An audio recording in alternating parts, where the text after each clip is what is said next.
It's been a minute, but we're back. Back like we never left. Let's get straight into it. When you're having sex, you kind of have these different moments. 1 minute, everything just heightens and then everything gets exciting and then everyone kind of just goes all crazy and then you hit climax. And everyone kind of just goes back to normal and it's just kind of like... That is what we call the sexual response cycle. The sexual response cycle is just physical and emotional changes that one may go through during sexual activity, for example, through intercourse or masturbation. And there are different periods, or let's say phases, that we experience during that time. Things like these are important because if we don't know how we respond or how our body responds to these phases, we will never make our sex lives interesting. You know what I mean? There are 4 phases of the sexual response cycle. Some research refer to them by different terms. Phase number 1 is desire,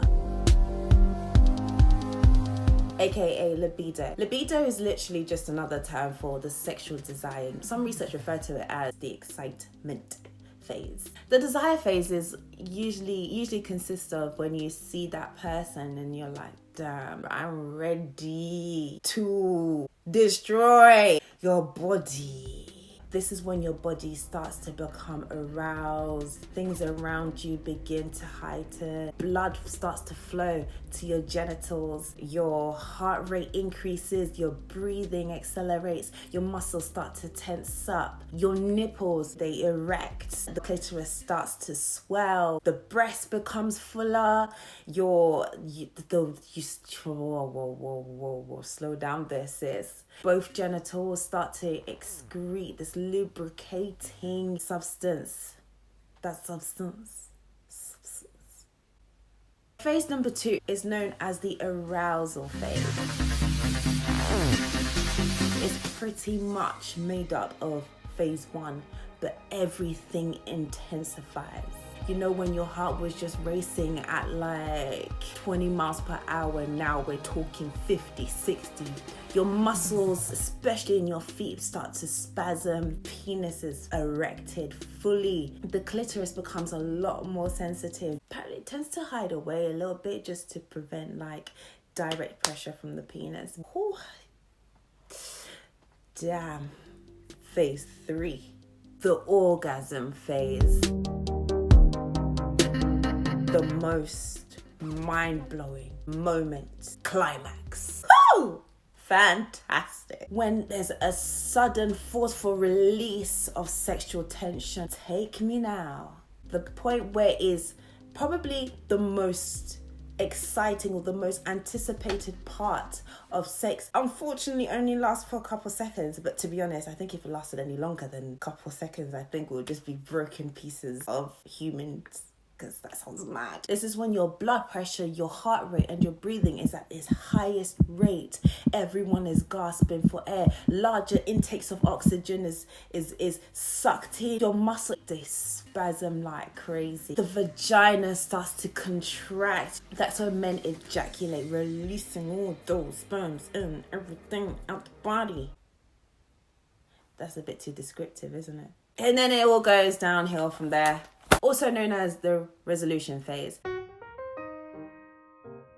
Phase 4 of the sexual cycle. Phase 4 is literally when the body slowly returns back to its normal state. It also results in you feeling a little fatigued. But I mean, I don't blame you. You just had like a mind-blown moment, you know. However though, usually women can actually return back to the orgasm phase just by further stimulation. For men have to kind of like recover and return back to normal prior to going right back onto the orgasm phase, so they have to undergo all those stages again. But for women it's different. They can literally just go just before, so like the arousal phase, and hit back to orgasm phase. They can do that very, very quickly and have multiple orgasms, but usually for men that's usually quite difficult. So what is very interesting, you can tell that when you're engaging in sexual activity, you and your partner are not always on the same point or at the same place, or let me say in the same phase at the same time. For example, what is really interesting is, let me use intercourse as an example. Everyone goes through those phases at different time points during intercourse. For example, we have, I need a name, guys, I need a name. Jade. We have Jade, who can spend ages in the arousal phase. And then you have Janae, and it takes her like a minute to fly from the desire phase straight to the orgasm phase. And it works the same for men. Knowing how your body responds to each stage of the sexual response cycle can be very, very beneficial, especially in terms of enhancing your relationship. Knowing what your body like, getting to know what works for you, what works for your partner, how you can help your partner hit that climax. We don't want to be selfish in sex. You don't want to do that because that's not fair. If you're a person that knows that you can have an orgasm in 2.5 seconds and your partner, it takes your partner about call it 20 minutes. You want to take your time with your partner. It's also very, very beneficial when you are experiencing sexual dysfunction, which was actually going to be another video. Watch the video on sexual dysfunction because it's very important. It's something that we choose not to talk about because it's kind of, you know, it can be quite let me say, some might see it as embarrassing, so they choose not to talk about it. But yeah, we'll get into that later. Right now, we're talking about the sexual response cycle. It's just literally about when your sex life is just not making sense. I hope you enjoyed this video.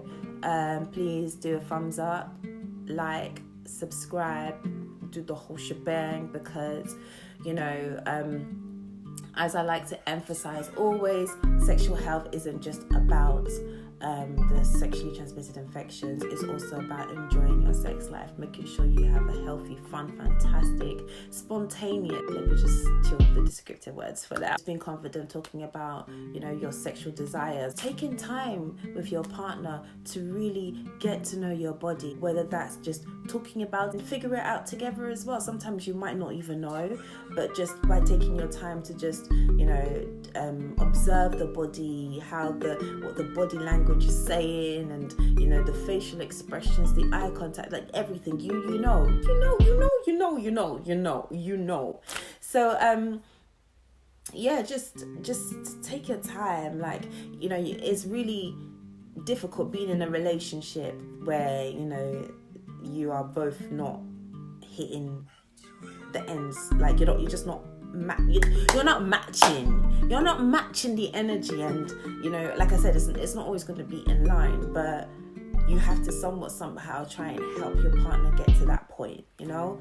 But yeah, that's probably enough about the sexual response cycle.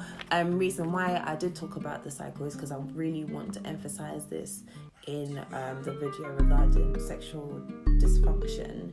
And again, like I said, every bit of knowledge is good knowledge, especially when it comes to your sex life. And yeah, so again, thumbs up, like, subscribe. Thanks for watching, guys. This is